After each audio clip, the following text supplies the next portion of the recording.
ദൈവത്തിൻ്റെ പരിശുദ്ധ തിരുനാമത്തിന് മഹത്വമുണ്ടാകട്ടെ. മിശിഹായിൽ ഏറ്റവും പ്രിയമുള്ളവരെ, നോമ്പുകാലം ആത്മപരിശോധനയുടെ കാലമാണ്. മറ്റുള്ളവരിൽ നന്മ കാണാൻ നമുക്ക് കഴിയുന്നുണ്ടോ? മറ്റുള്ളവരുടെ നന്മയിൽ അവരോടൊപ്പം സന്തോഷിക്കുവാൻ നമുക്ക് സാധിക്കുന്നുണ്ടോ? അങ്ങനെ കഴിയണമെങ്കിൽ അവരിൽ ഈശോയുടെ മുഖം ദർശിക്കാൻ നമുക്ക് സാധിക്കണം. കൽക്കട്ടായുടെ തെരുവോരങ്ങളിൽ ദുർഗന്ധം വമിക്കുന്നവരായി കാണപ്പെട്ട കുഷ്ഠരോഗികളെയും അഴുക്കുചാലുകളിൽ ഉപേക്ഷിക്കപ്പെട്ട അനാഥ കുഞ്ഞുങ്ങളെയും ഒക്കെ സ്നേഹത്തോടെ വാരിപ്പുണരാൻ, ശുശ്രൂഷിക്കാൻ മദർ തെരേസയ്ക്ക് സാധിച്ചത് എന്തുകൊണ്ടാണ്? അമ്മയുടെ വാക്കുകളിൽ പറഞ്ഞാൽ, I see Jesus in every human being. നമ്മുടെ കൂടെയുള്ളവരിൽ യേശുവിൻ്റെ മുഖം ദർശിക്കാൻ നമുക്ക് കഴിയുന്നില്ലെങ്കിൽ നമ്മുടെ അകക്കണ്ണുകൾ തുറക്കപ്പെട്ടിട്ടില്ല. ഈശോ ആകുന്ന പ്രകാശം നമ്മുടെ ഹൃദയത്തിൽ ഇല്ലെങ്കിൽ തുറന്ന കണ്ണുമായി അന്ധതയിൽ അലയുന്നവരാണ് നാം. വിശുദ്ധ ലൂക്കോസിന്റെ സുവിശേഷം 11-ാം അധ്യായം 34-35 വാക്യങ്ങളിൽ ഇപ്രകാരം പറയുന്നു: കണ്ണാണ് ശരീരത്തിന്റെ വിളക്ക്. കണ്ണ് കുറ്റമറ്റതെങ്കിൽ ശരീരം മുഴുവൻ പ്രകാശിക്കും. കണ്ണ് ദുഷിച്ചതെങ്കിലോ ശരീരം മുഴുവൻ ഇരുണ്ടുപോകും. അതുകൊണ്ട് നിന്നിലുള്ള വെളിച്ചം ഇരുളാകാതിരിക്കാൻ സൂക്ഷിച്ചുകൊള്ളുക. കണ്ണുണ്ടായിട്ടും കാഴ്ച നഷ്ടപ്പെട്ടു പോയവരാണോ നാം? അന്ധത നമ്മുടെ കണ്ണുകളെ ബാധിച്ചിട്ടുണ്ടോ? വചനത്തിന് ചാരെ ശാന്തമായിരുന്ന് നമ്മുടെ ഹൃദയങ്ങളെ പരിശോധിക്കാം. മനുഷ്യന്റെ കണ്ണുകൾ തുറക്കപ്പെടുന്നതും ഈശോ എന്ന കാഴ്ച സാധ്യമായി മാറുന്നതും എപ്രകാരമാണെന്ന് പഠിപ്പിക്കുന്ന 3 വേദഭാഗങ്ങൾ നമുക്കിന്ന് ധ്യാനിക്കാം. ഒന്നാമതായി, വിശുദ്ധ ലൂക്കോസിന്റെ സുവിശേഷം 24-ാം അധ്യായത്തിൽ നാം കാണുന്നു എമ്മാവോസിലേക്ക് പോയ ശിഷ്യന്മാർ എന്ന വേദഭാഗം. യേശുവിൻ്റെ ക്രൂശുമരണത്തോടെ വളരെ ഭയത്തോടും നിരാശയോടും കഴിഞ്ഞിരുന്ന ശിഷ്യന്മാരിൽ 2 പേർ യേശുവിൻ്റെ ശരീരം കല്ലറയിൽ കാണുന്നില്ല എന്നുകൂടി അറിഞ്ഞതോടെ വിഷാദഗ്രസ്തരായി ദൈവ സാന്നിധ്യത്തിൻ്റെ ഇടമായ ജെറുസലേം വിട്ട് അകലേക്ക് എമ്മാവോസിലേക്ക് പോവുകയാണ്. അവരുടെ ഖിന്നാവസ്ഥയിൽ യേശുവും അവരുടെ കൂടെ നടന്നു. പക്ഷേ അത് യേശുവാണെന്ന് അവർ തിരിച്ചറിഞ്ഞില്ല. കാരണം 16-ാം വാക്യത്തിൽ ഇപ്രകാരം പറയുന്നു: എന്നാൽ അവനെ തിരിച്ചറിയാൻ കഴിയാത്ത വിധം അവരുടെ കണ്ണുകൾ മൂടപ്പെട്ടിരുന്നു. ഈശോ പോകുന്ന വഴിയിൽ അവർക്ക് വിശുദ്ധ ലിഖിതങ്ങൾ വ്യാഖ്യാനിച്ചു കൊടുക്കുന്നുണ്ട്. 30-31 വാക്യങ്ങളിൽ നാം കാണുന്നു: അവൻ അപ്പമെടുത്ത് ആശീർവദിച്ച് മുറിച്ച് അവർക്ക് കൊടുത്തു. അപ്പോൾ അവരുടെ കണ്ണ് തുറക്കപ്പെട്ടു, അവർ അവനെ തിരിച്ചറിഞ്ഞു എന്ന്. വചനമായും അപ്പമായും ഈശോ അവരുടെ ഉള്ളിലായപ്പോൾ അവർക്ക് ഈശോയെ തിരിച്ചറിയാൻ കഴിഞ്ഞു.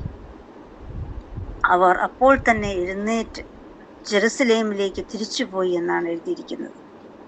നമ്മുടെ ആത്മീയ ജീവിതത്തിനും ഒരു എഴുന്നേൽപ്പുണ്ടാകണമെങ്കിൽ, കൂടെ നടക്കുന്നവരിൽ ഈശോയെ കാണണമെങ്കിൽ, വചനമായും അപ്പമായും ഈശോ നമ്മുടെ ഉള്ളിൽ വസിക്കണം.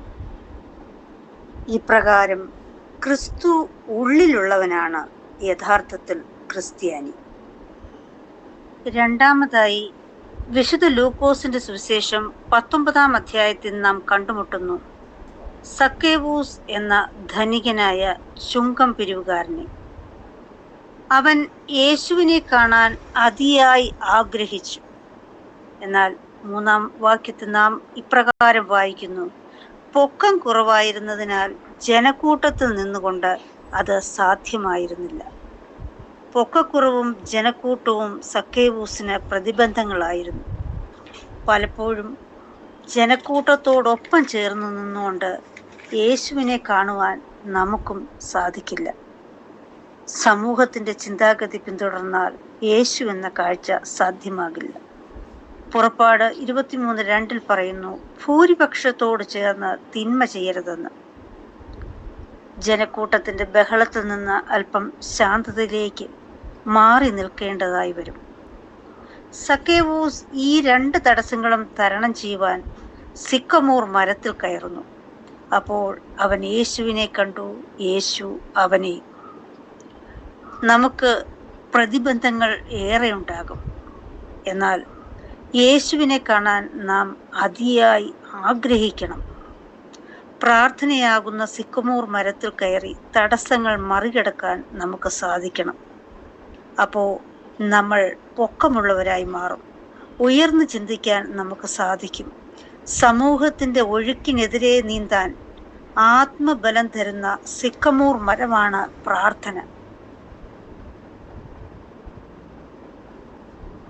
മൂന്നാമതായി വിശുദ്ധ യോഹന്നാൻ എഴുതിയ സുവിശേഷം 9-ാം അധ്യായം 39-ാം വാക്യത്തിൽ യേശു പറയുന്നു, കാഴ്ചയില്ലാത്തവൻ കാണുകയും കാഴ്ചയുള്ളവർ അന്ധരായി തീരുകയും ചെയ്യേണ്ടതിന് ന്യായവിധിക്കായിട്ടാണ് ഞാൻ ഈ ലോകത്തിലേക്ക് വന്നത്.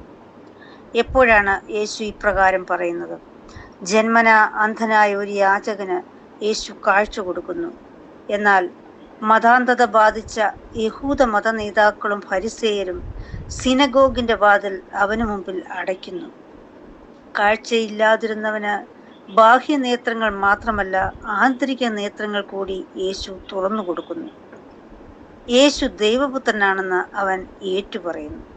എന്നാൽ കാഴ്ച ഉണ്ടെന്ന് ഭാവിക്കുന്നവരാകട്ടെ യേശു ദൈവപുത്രനാണെന്ന് തിരിച്ചറിയുന്നില്ല. അപ്പോഴാണ് യേശു ഇപ്രകാരം പറയുന്നത്.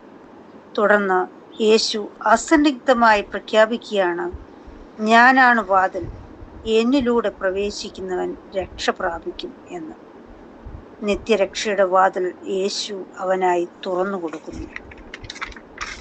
യേശുവിൻ്റെ കരുണയ്ക്കായി യാചിക്കുന്ന ഏവനും യേശു കാഴ്ച സാധ്യമാക്കി കൊടുക്കുന്നു. എന്നാൽ യഹൂദരുടെ കാപട്യവും കഠിനഹൃദയവും അഹന്തയുമൊക്കെ ദൈവപുത്രനെ തിരിച്ചറിയുന്നതിന് തടസ്സമായി മാറി. യേശുവിനെ കാണാൻ കഴിയണമെങ്കിൽ നാം നിർമ്മലമായ മനസ്സിൻ്റെ ഉടമകളാകണം. വിശുദ്ധ പൗലോസ് ശ്ലീഹ തീത്തോസിന് എഴുതിയ ലേഖനം 1-ാം അധ്യായം 15-ാം വാക്യത്തിൽ ഇപ്രകാരം പറയുന്നു, നിർമ്മല ഹൃദയർക്ക് എല്ലാം നിർമ്മലമാണ്, എന്നാൽ മലിന ഹൃദയർക്കും അവിശ്വാസികൾക്കും ഒന്നും നിർമ്മലമല്ല. എന്നിലും എല്ലാറ്റിലും ദൈവമേ നിന്നെ കാണാൻ എന്നകക്കാമ്പിനങ്ങി വെളിച്ചം തരയണമേ. ഈ വരികൾ നമ്മുടെ മനസ്സിൻ്റെ മന്ത്രണമായിരിക്കട്ടെ. ജീവിത വഴിയിൽ ഒരുപക്ഷെ നമ്മുടെ കാഴ്ച നഷ്ടപ്പെട്ടു പോയിട്ടുണ്ടെങ്കിൽ ബർത്തമിയൂസ് എന്ന അന്ധയാചകൻ കർത്താവിനോട് അപേക്ഷിച്ചതുപോലെ നമുക്കും അപേക്ഷിക്കാം. കർത്താവേ, എനിക്ക് കാഴ്ച വീണ്ടും കിട്ടണം. എല്ലാവർക്കും നല്ല കാഴ്ച സാധ്യമാകട്ടെ. ദൈവത്തിൻ്റെ കൃപ നമ്മിലേക്ക് സമൃദ്ധമായി ഒഴുകട്ടെ. ആമേൻ.